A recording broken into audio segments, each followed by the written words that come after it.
All right, hello and welcome to everyone on the podcast. Today we're joined by Heritage and Archaeology with Kate and Balazs. So I guess to get started, maybe just a quick introduction for yourselves. Who are you and what do you do at Urbis? What's your role? Sure. So I'm Kate Patterson, for those that don't know me. I'm one of the Heritage Directors for the national team, but based in the Sydney office.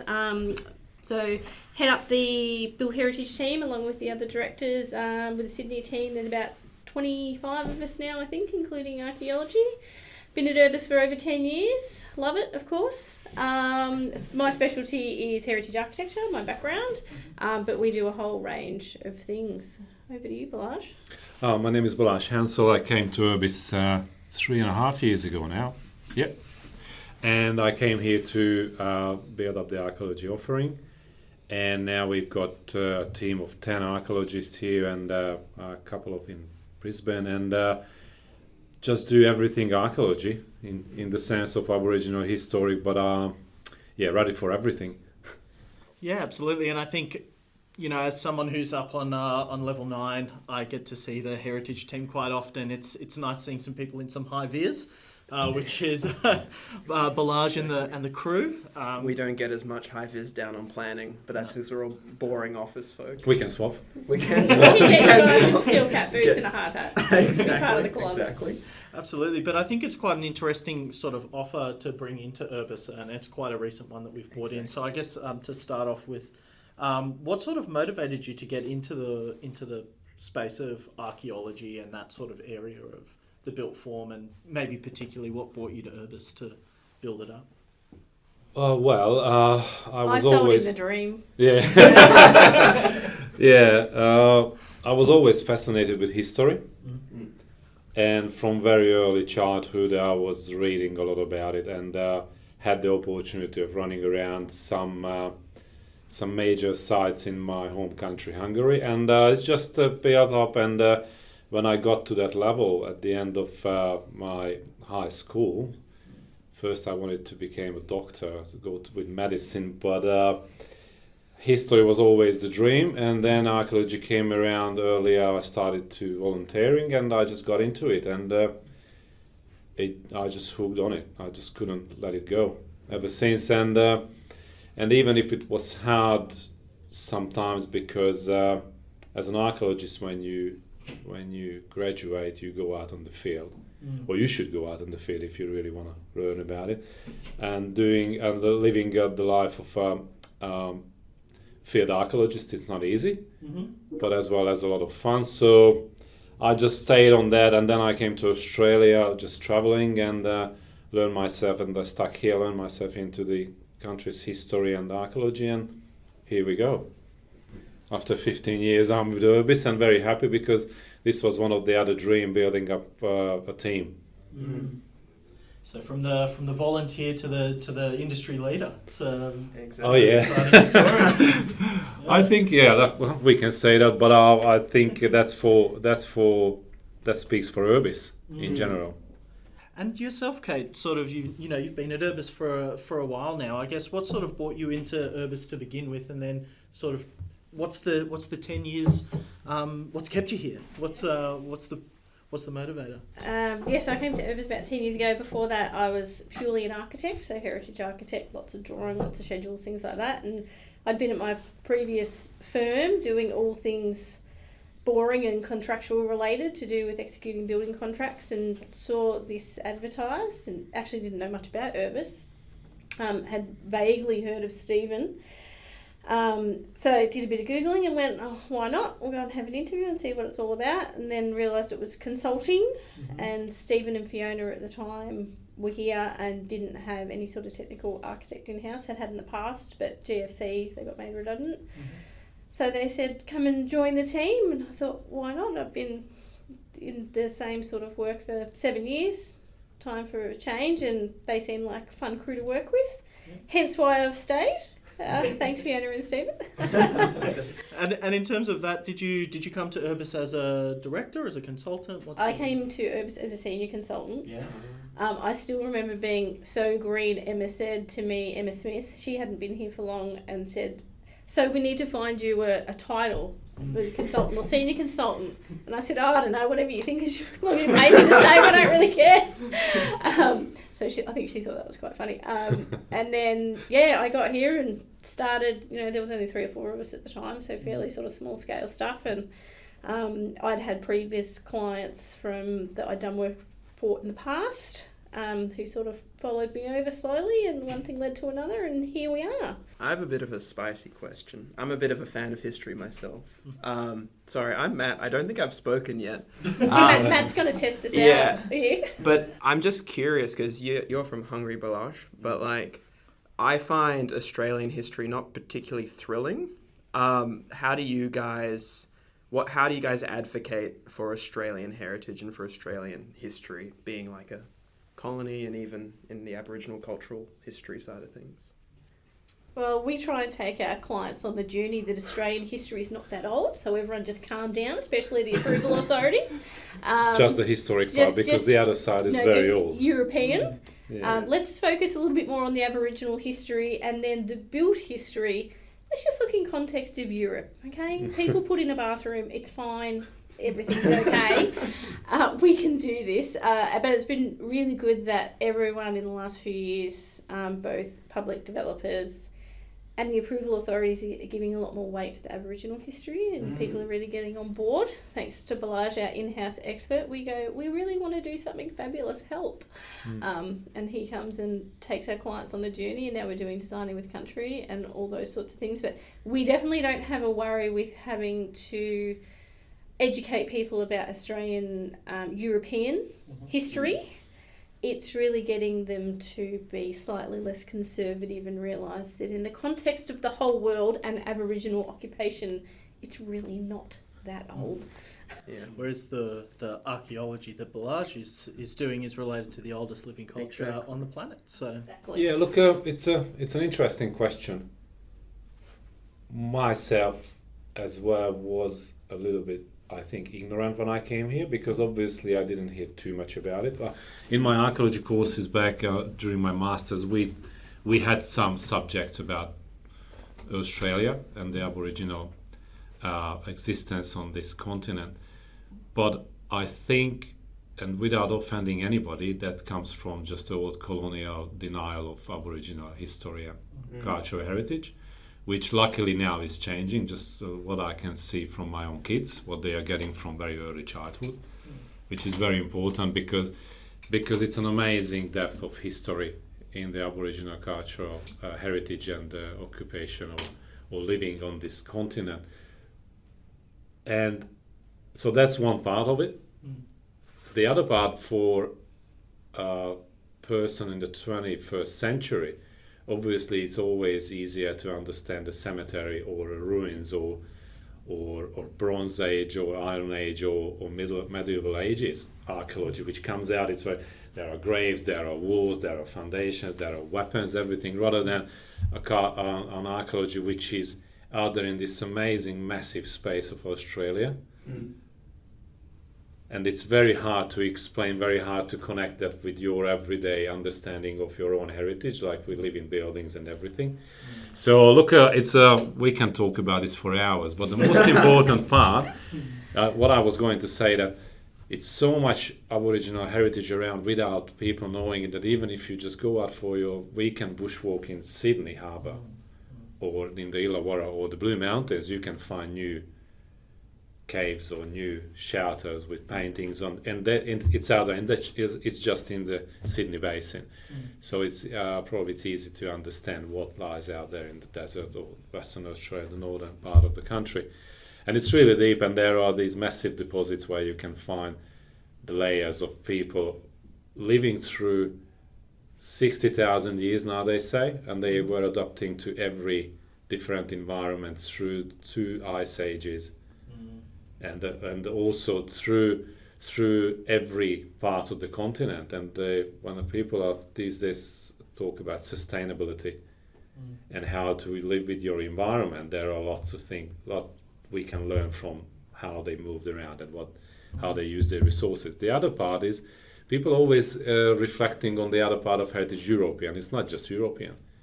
because there are people came to this country everywhere from the world, and now it's getting even more and more exciting, because as the colonization gets older and older, those layers are putting or just building up on each other.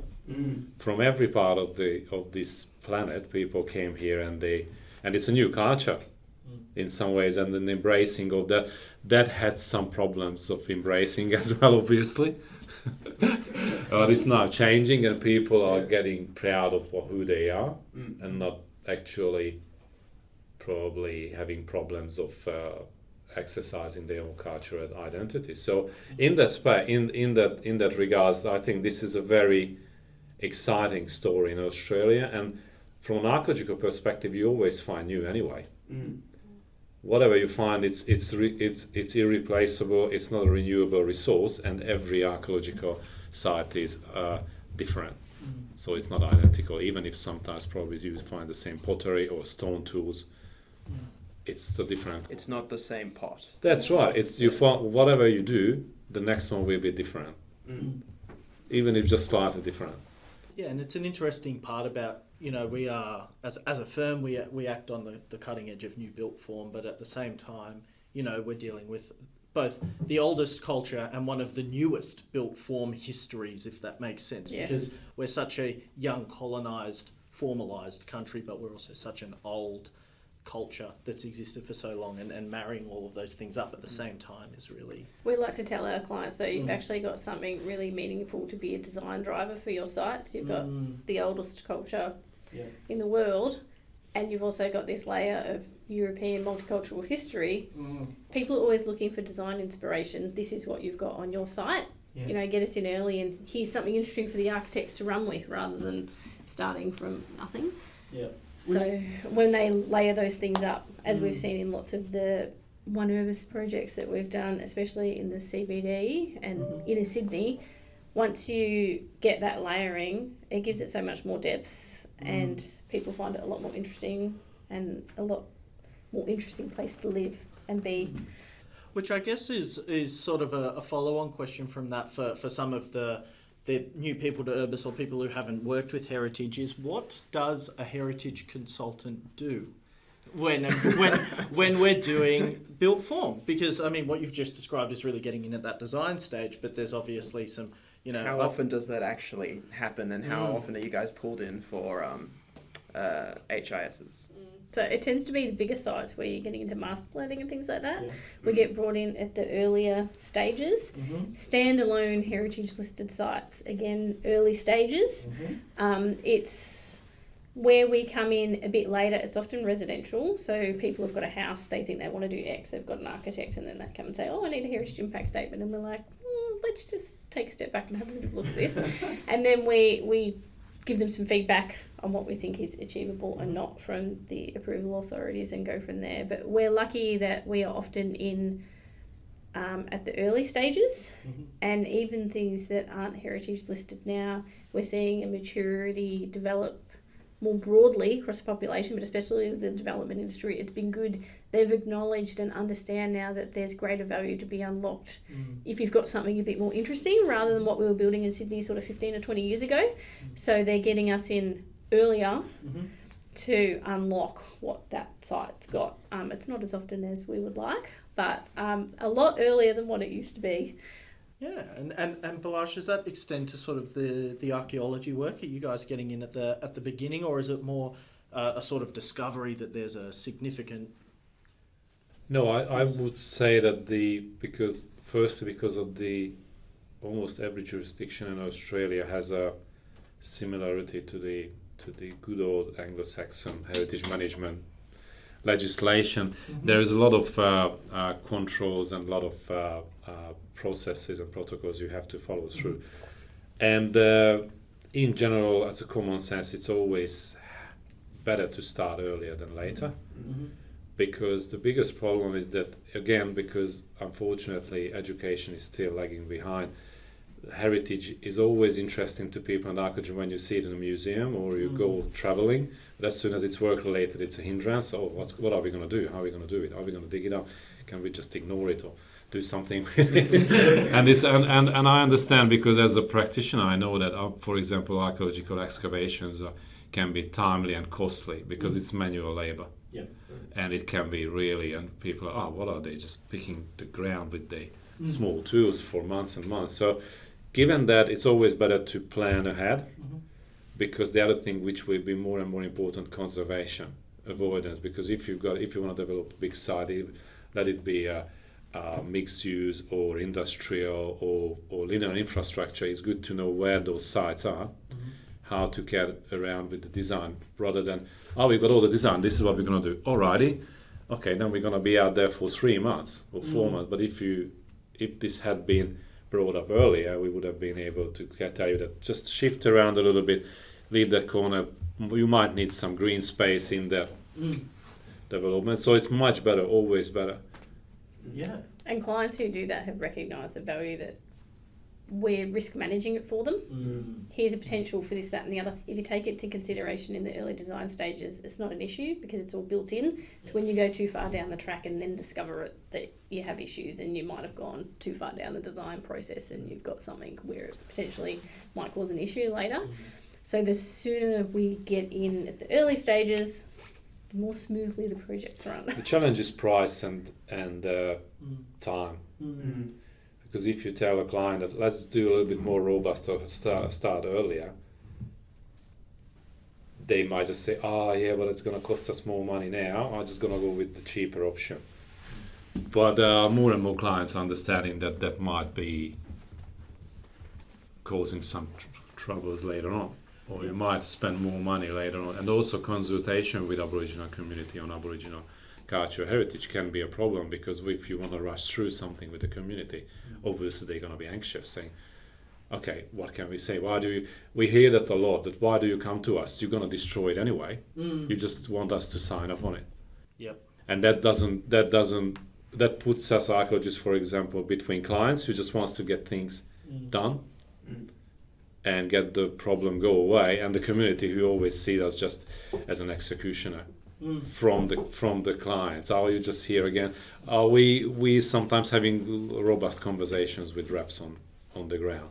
So I guess a follow-on question from that is, we are city shapers. What does city shaping mean in that context? Are you the person getting stuff done, or are you the person seeking to understand the history as best as possible? What is the city shaper goal? What's your take on it as a practitioner?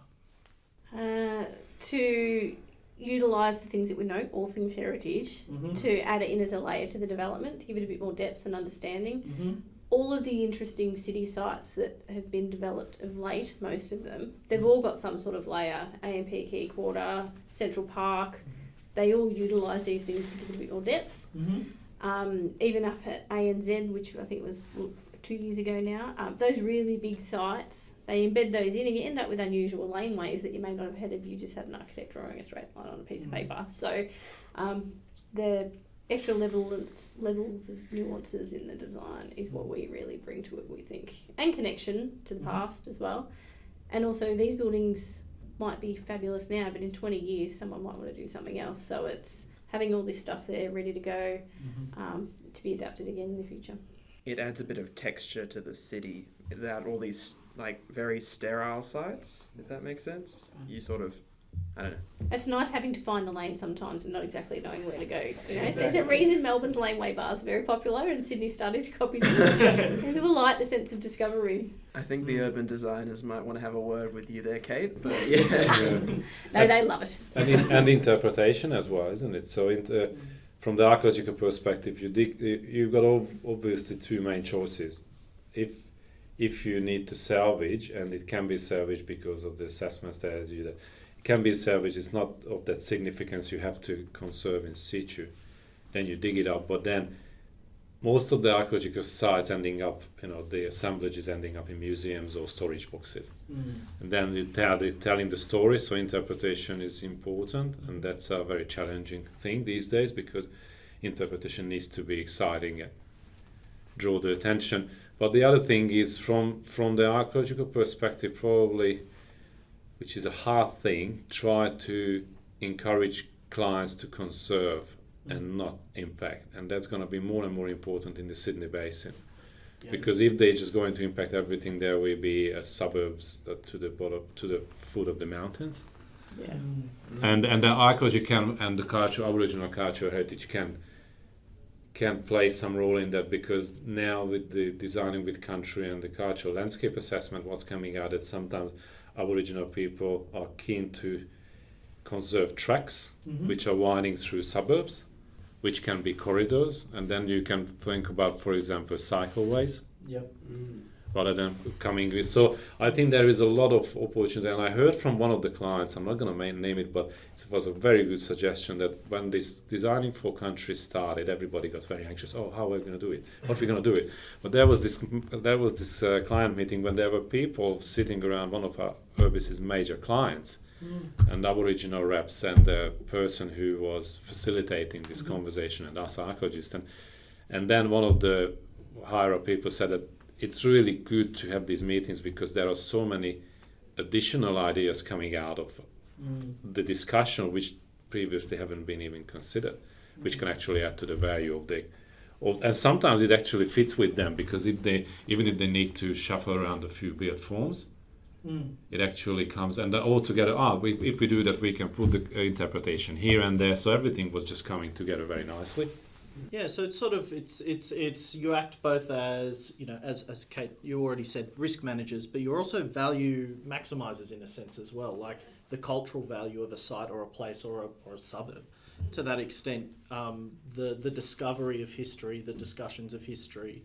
And we unlock a lot of those tangible things too, and the way I describe it to people who aren't familiar with heritage is there's a reason people want to live in Paddington. It's worth a lot of money. If it was brand new, probably no one would want to live there. You know, it's that inherent, I'm not sure what the word is, but it's the intangible of those spaces and those winding streets and the surprises around every corner. That's what people like. So the most valuable suburbs in Sydney generally have some sort of heritage, but people can't really put their finger on what it is that makes it special. But everything, buildings, the trees, everything, Is heritage. all the environment, and that's why, for example, we just at the very beginning that we started to discuss that Australia is a very young nation in the colonial sense. But today we went for a site visit this morning with Kate, and we went to Paddington.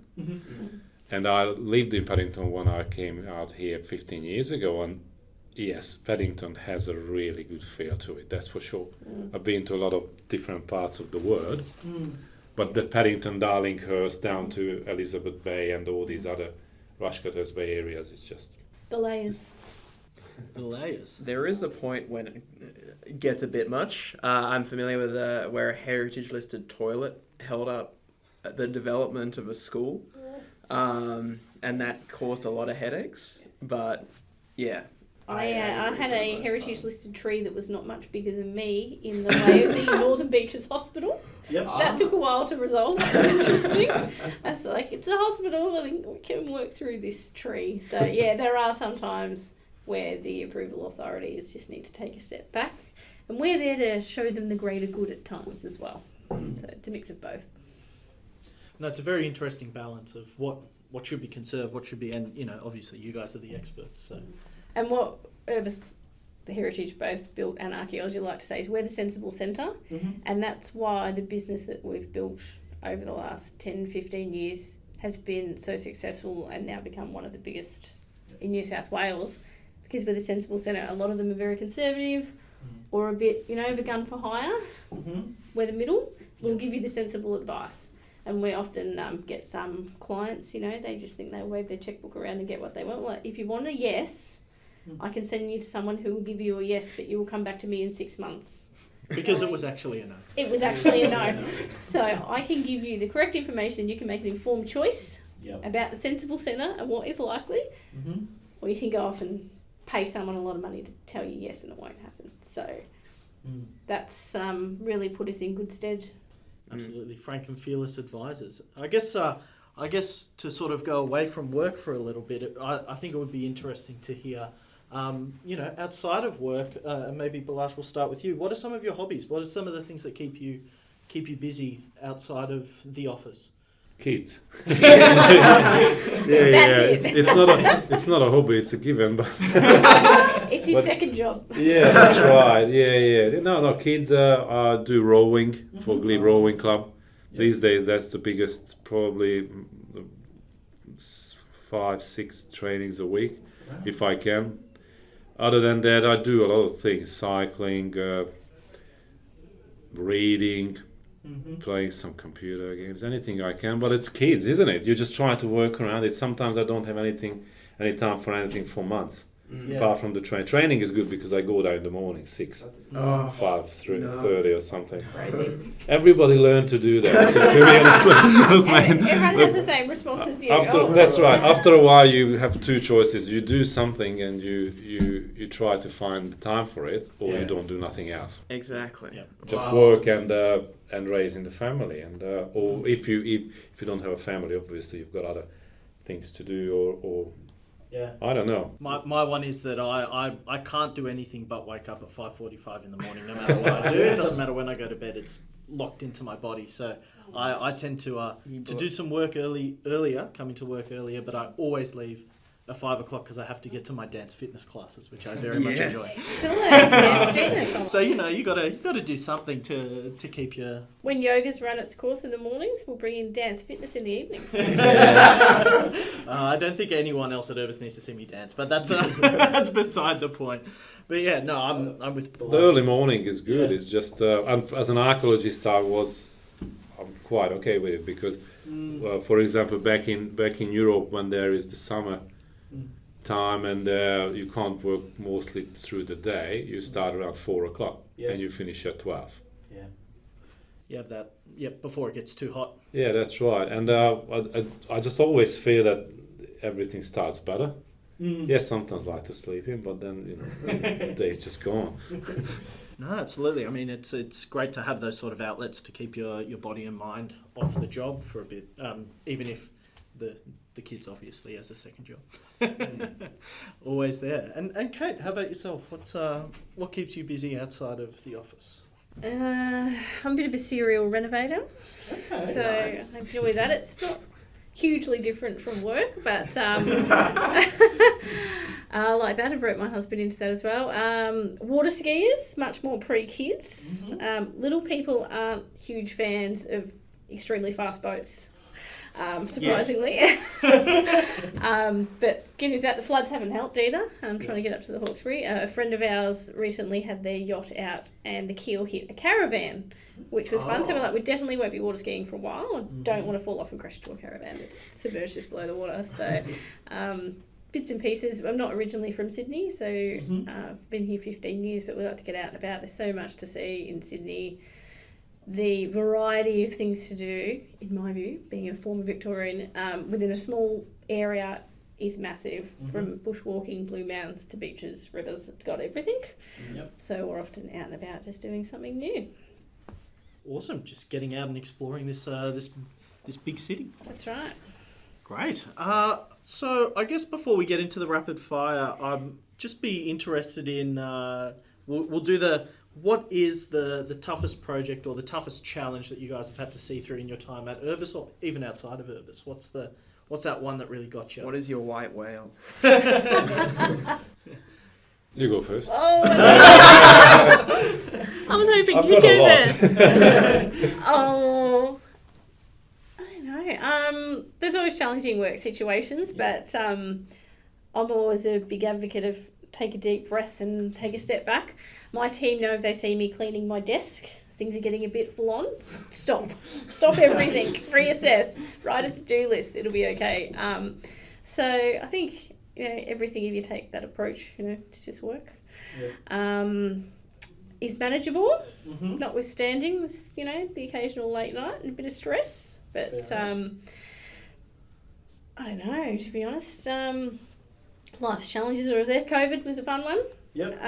That was good, but I think a lot of positives came out of that in the end. I know a lot of people have found it very challenging, but the flexibility it's given everyone and gotten everyone on the same page with tech and, it might be not right now that you need flexibility, but at another stage in your life, you might for whatever reason. So I think that's good.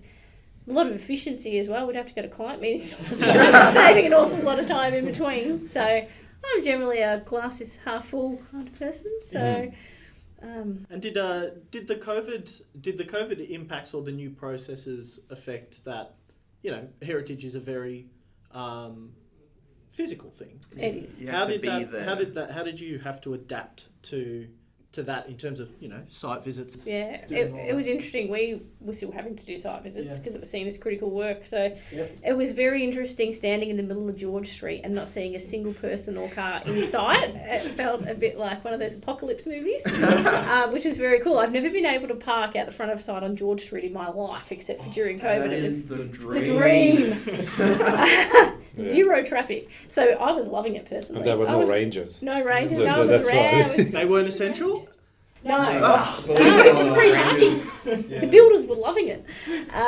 You guys had a very unique opportunity there to see a city that is... We got lucky. I was out at Concord, a Concord excavation which we ran for a year. Was just happening during COVID, and I was the luckiest to leave every morning and go out on site, then come to the office, no one was here.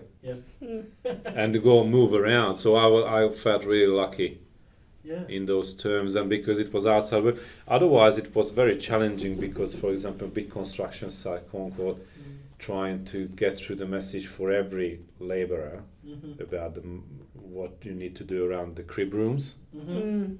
Yeah. Yeah, it wasn't really, but Atco did a great job. I think it was really challenging. I've got some photos from there and I'll have to see if I can find them. There's one looking up George Street and no one's there. And there's another one down at Circular Quay and I've got a photo of the Opera House and there's no one in it.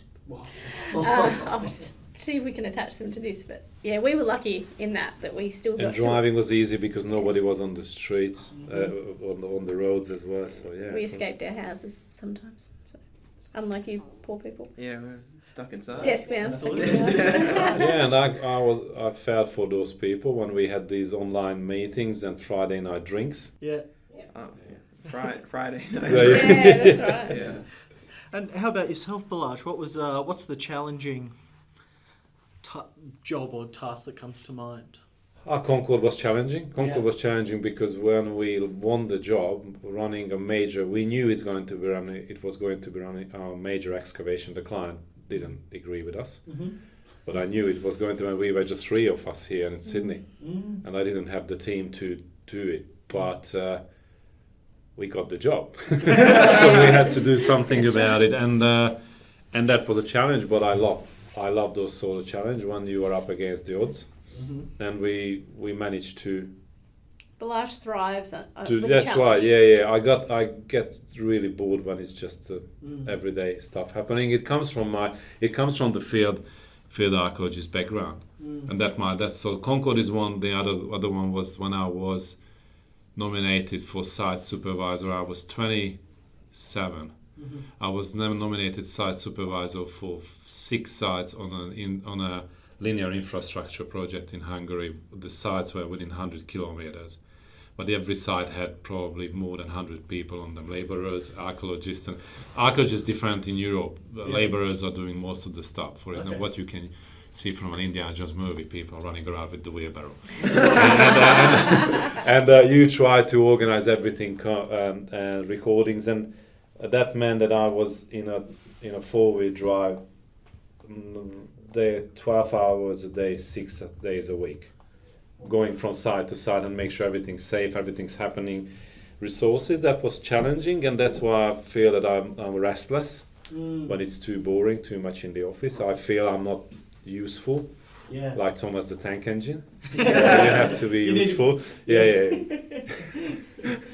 Thomas the Tank Engine references take me back to my university days. Are you a useful engine or not? Yes, we had University day. Absolutely had one lecturer who was like, everything was about being a useful engine and all of those sorts of things. Okay, fair enough. So someone who likes to thrive, or who does thrive in a pressurized environment, and a new challenge. And that's why archaeology is good, because you are sometimes pushing out these reports which are stock standard, but sometimes every one of those new reports are a little bit different, but sometimes there's a massive challenge coming. And that's why I was waiting for this opportunity at Urbis, because I knew I can do this because I did it before. Mm-hmm. To find the right people and nurture a team culture when we can challenge and find everybody's space in that. Absolutely. Well, I think that both stories of challenge is but only one part of the coin, and you guys tend to be on the other side of it. Exactly. So I guess we're going to do the rapid fire round. These are just top of mind answers on some random questions. Meant to be a bit of fun, so don't think too hard about it. First thing that comes to mind. Yep, first thing that typically. comes to mind. We'll start with you, Kate. What would be the last meal if you could only order one more meal for the rest of time? What would be the meal? Probably lasagna. Lasagna. It's a solid choice. And yourself, Balazs? Mussels. Mussels. Ooh, very nice. And in any particular form? Probably with the linguine. Just some chili and garlic. Simple and effective. Exactly. Next one, Balazs, you can start this one. What's your dream holiday? Gosh. I can go for you. Colombia and Guatemala. Colombia. Yeah. Yeah, and what draws you there? What's the intrigue? Never been to South and Central America, and was always fascinated by the Central American Indian cultures there. Early, and Guatemala is one of the best places to see it away from the tourists. Okay. Off the beaten track. There you go. Are you much of a hiker as well? Yeah, I do hiking. Look, when you're an archaeologist, sometimes on surveys you do 25-30k a day for weeks when you do surveys. Even in Australia, for example, when I was working on mine sites. Yeah, definitely, I love it. Yeah, it's good. There you go. And yourself, Kate? I love Spain. Everything about Spain. Culture, food, people, everything. Geography. And then my second one is I select hotels based on their pool. So I'll sort of search by image. So do you have the top Very pool? important. What is the best pool in the world, Kate? Or I have stayed at the Marina Bay Sands in Singapore, which has got the pool hanging out, rooftop pool.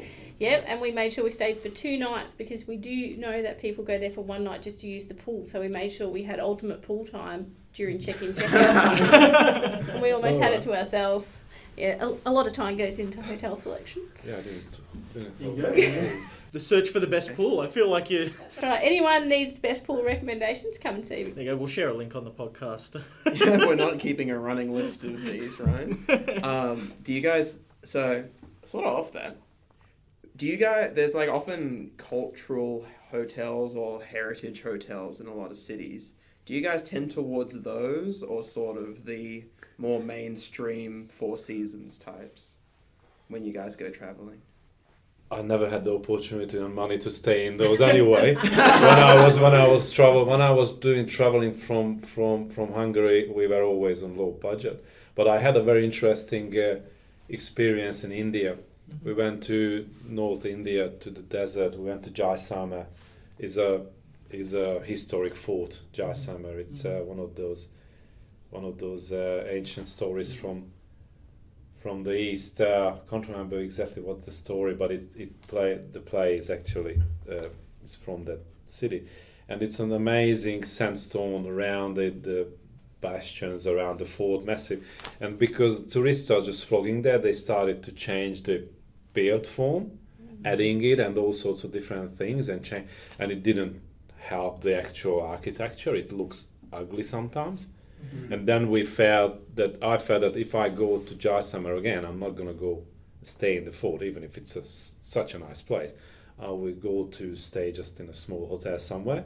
So I'm not encouraging to, overdevelopment and just changing everything just for the tourists, so you can lean out the window and look out to the desert, which is nice, obviously, but I can go up and see the sunset, for example, if I want, and go back to my place. Fair enough. And yourself, Kate? Like a mix. So the Marina Bay Sands story, we actually did 6 weeks in a camper van before that, driving through Europe. A bit of a reward at the end. That's right. 2-day very expensive reward. And then before that we'd done it like a historic hotel in London, so we like to mix it up. We do a fair bit of camping and stuff too, and take the boat places, so a mixed bag. Best of all worlds. Yeah, camping is for me as well. Love it, yeah. Yeah. Why not? I mean, as someone who sucks at camping, sure. Yeah. New South Wales is a good place to camp. The weather's fairly mild. Okay. Queensland's obviously better, but There you go. I'll make sure I'm more accepting of the the fortune I have when I camp in New South Wales. Hobart in winter. Rethink that one. I'm going to say that again. And then a last one. What is your favourite band, Kate? Oh, got a few. I'm listening to some old school Silverchair at the moment. Back in the day. Was there some big news with Silverchair at the moment? I'm not up on that. The big news is that it's Kate's favourite band. There you That's go. right, there you go. Hot off the press. Breaking news. I like a real mixed bag. Yeah. Bit of Metallica, everyone's surprised by that. Oh, You know? Why not? Right through to, I'm Bit with of pop. yeah. So- Metallica is in my first three as well. Yeah. yeah. Foo Fighters probably number one. I was devastated when they cancelled their concert. Absolutely. I know that Alex Stewart, the new director in PR, he got down to the one at Geelong, which was the last one that obviously the drummer was alive for. That was his last concert. So, and that was a pop-up one, like 5 days notice or something. Yes. Yeah, they love doing that. Yeah, I'm from Geelong originally. How whole of Geelong was talking about it. My Facebook feed was chock-a-block. It was like highlight of the century in Geelong, other than when they built Kidinya Park. How about yourself, Balazs? Metallica, yes. Yeah. U2, Mm-hmm. Bob Marley, Yeah. and the Wailers. Yeah. So, favourite Metallica song then, if you both have Jump in the Fire Jump in the Fire. Nice. or Ride the Lightning. Very early Metallica. Yeah. Probably one. Yep. That's the one I would have picked. I probably... Yeah, it is a hard I choice. shouldn't have asked the question when the only Metallica songs I know are Enter the Sandman and the other one, the other famous one. Anyway. They're all famous too. They are, The sorry, they're all famous. We'll Metallica. get some Spotify going. Exactly, I have to educate myself. Absolutely. Well, there you go. Thank you for the rapid fire round. I guess we've got one more question before we'll wrap up. I like to sort of end these on a note of like inspiration or advice to the younger Urbis people, or just to anyone in general. I guess at the beginning, and Balazs in particular, you've talked about this building a team and coming to a firm where you're growing a team, which I think has been, the great success of Heritage. Both when Kate started, that was a team that was growing, and yourself, Balazs, with the archaeology. What are some of the tips, tricks, some of your how do you grow a team effectively, and how do you, as you said, find the right people and support them to grow in the organisation? What's sort of been your experience with what works and what your approach is? Ooh, okay. Well, Hard hitting. that's right. Yeah. There's no easy wrap up here. Shouting and screaming. No. Oh, look, this is a hard question. There are Rule a with an lot of iron layers, fist. but probably the most important is there are all sorts of these common places, but always ask questions. So if you are starting with a new business unit, let it be whichever business unit you start with, you stick with your guns, you do whatever you need to do, but never be too nervous to ask questions. Always better to ask questions first up rather than wait. Yeah. Discipline and just keep learning and don't never ever be anxious about what's going to happen and how it's going to be received, because and what's going to happen if this happens. I can see a lot of young people are too nervous about doing certain things because they're either too anxious about failing, or they think they need to be perfect, which is almost the same. Yes. And then they get into a very vicious circle about not actually enjoying what they do.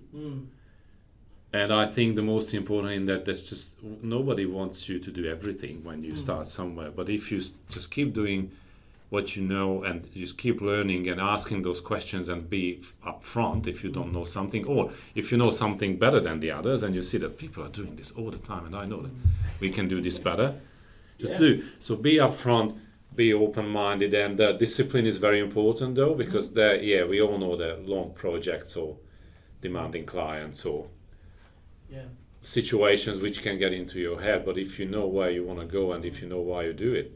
Yeah, and I guess in terms of perfection doesn't exist, good enough exists, and you need the discipline to figure out when good enough has happened. Yeah. Because, time is money, and not, no one's... Don't be afraid of make mistakes. Yeah, absolutely. Exactly, That's how you learn most of the time. That's right. Not most of the time, hopefully, but... And pick something that you Absolutely. enjoy, Yep. because you will get sick of it if you don't enjoy it. Yeah. And it doesn't matter if you're not perfect, as long as you've tried hard. I think that's one thing I've learned, that it might not always be perfect, but the people who have tried will never be seen in a bad light. Yep. So just give it your all, even if it's not perfect, and you will get there. There you go. Some sage advice. Take a chill pill, do your best, That's right. but Take a be chill- disciplined. Be disciplined, but take a chill pill. That's right. No, absolutely. It's been wonderful having you guys in. Really appreciate getting to know more about the heritage offer, your guys' experience, and I think it's been a really interesting conversation. Definitely, yeah. So, until the next Until one. next Till next time. Yeah, thanks We for look having forward us to here. coming Really back. appreciate And thanks so much for organising. I very much enjoyed the previous podcasts. Always. And this proves to be another excellent episode. So I'm keen. I would say the best. The best. Well, That's what they all say. No. we're trying to innovate. We're trying to grow. Take a poll later. We'll take a poll. That's a thought. We'll put a poll up later. Anyway, thanks very much, Absolutely. guys. Thanks Thank very much. you. Then the Thanks for clap. having us. And a clap. Another clap. Unsync clap.